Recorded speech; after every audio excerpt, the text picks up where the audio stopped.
राम राम राम राम राम राम राम राम राम नारायण नारायण। संबंध।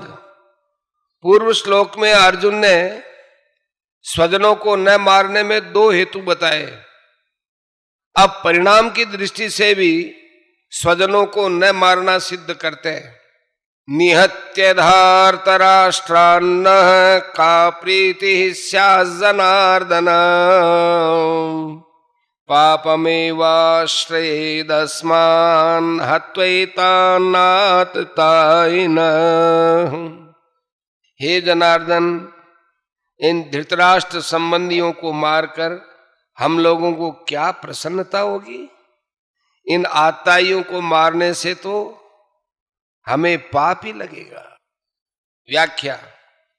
निहत्य धार्तराष्ट्रान्न का प्रीति स्यात् जनार्दन पापमेवाश्रयेदस्मान् हत्वैतान् आततायिनः। धृतराष्ट्र के पुत्र और उनके सहयोगी दूसरे जितने भी सैनिक हैं, उनको मारकर विजय प्राप्त करने में हमें क्या प्रसन्नता होगी?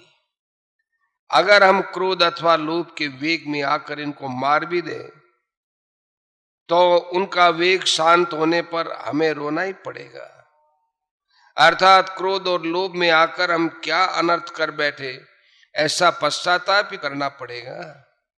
कुटुंबियों की याद आने पर उनका अभाव बार बार खटकता रहेगा। चित्त में उनकी मृत्यु का शोक सताता रहेगा। ऐसी स्थिति में हमें कभी प्रसन्नता हो सकती है क्या? तात्पर्य है कि इनको मारने से हम इस लोक में जब तक जीवित रहेंगे तब तक हमारे चित्त में कभी प्रसन्नता नहीं होगी, और इनको मारने से हमें जो पाप लगेगा वह परलोक में हमें भयंकर दुख देने वाला होगा। आत्ताई 6 प्रकार के होते हैं। अग्निदो गरदश्चैव शस्त्र प्राणिर धनापह क्षेत्रदारापहर्ता च षडेते याततायिनः। वशिष्ठ स्मृति में लिखा है। अर्थात आग लगाने वाला, विष देने वाला, हाथ में शस्त्र लेकर मारने को तैयार हुआ, धन को हरने वाला, जमीन या राज्य को छीनने वाला और स्त्री का हरण करने वाला।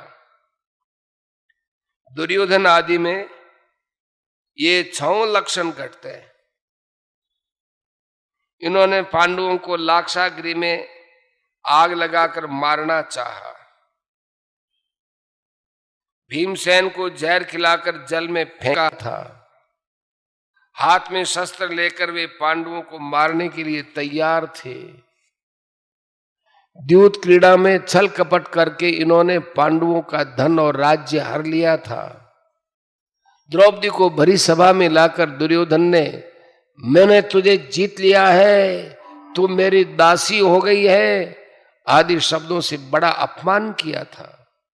और दुर्योधन आदि की प्रेरणा से जयद्रथ द्रौपदी को हर कर ले गया था।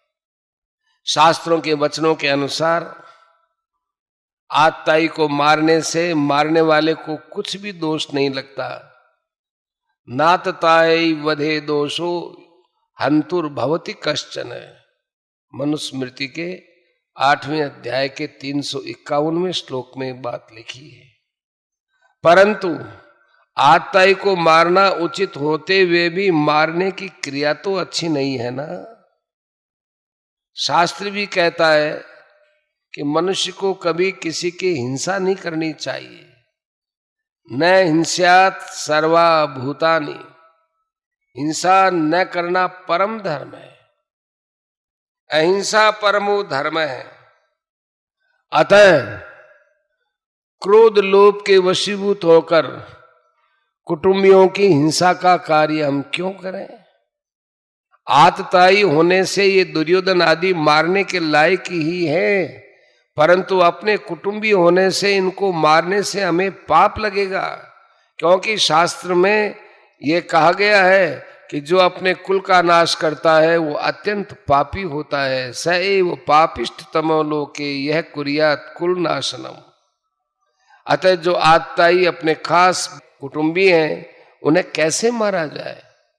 उनसे अपना संबंध विच्छेद कर लेना, उनसे अलग हो जाना तो ठीक है, पर मारना तो ठीक नहीं है ना।